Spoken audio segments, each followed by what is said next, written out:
Jordi Martín Lloret, l'editor d'Ànima Llibres, i avui he vingut a donar les gràcies a la Núria i a l'Aitor, que són els llibreters de la llibreria Sendac, situada a la frontera entre els barris de Gràcia i la Sagrada Família. Com hem viscut el confinament? Doncs per nosaltres va ser una època de treballar molt. La veritat és que sí, treballàvem moltíssim des de casa, tant l'Aitor i jo estàvem tot el dia enganxats al telèfon, no? Per veure com ens en podíem també en sortir en molts aspectes, no? Des d'econòmic, el finançament també, i de quina manera sobretot podíem continuar mantenint el caliu, el contacte amb la nostra comunitat i seguir fent de llibreters també en la distància. Arran d'això vam llançar diverses iniciatives també que vam fer a través de les xarxes i que van estar molt bé, van tenir molt bona rebuda i això ens va ajudar moltíssim i no només això, sinó que ens vam sentir molt, molt estimats realment, no? Teníem el convenciment que els nostres clients, els nostres lectors i lectores volien que continuéssim aquí al barri fent la nostra feina i això també ens va donar molta empenta i molta força.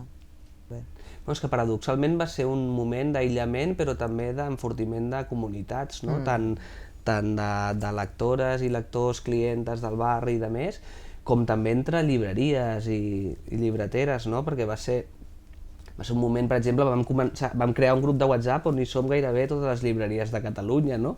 I anem parlant de coses d'allà que a vegades deriven qüestions bastant surrealistes tot plegat perquè som moltes persones allà, però també vam intentar promocionar molt una xarxa de llibreries cooperatives que continuem mantenint el vincle, no? I vam dissenyar com, digue-li campanya o digue-li projecte a llarg termini, no? Que li hem dit sempre és 23, amb el qual volem fomentar d'alguna manera que les llibreries hi som tot l'any, que hi ha un cert tipus de llibreries que no responem a una ètica ni a una dinàmica més capitalista i de consum, sinó que intentem fomentar altres vies més responsables de consum, no? I més espaiades en el temps, no tan estacionalitzades.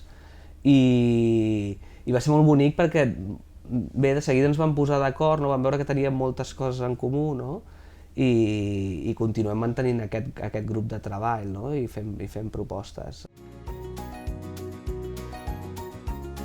Els llibres són un bé cultural de primera necessitat i és per això que volem donar les gràcies a les llibreries per haver continuat obertes, sempre que els ha estat permès, i oferint un espai de ficció i de pensament.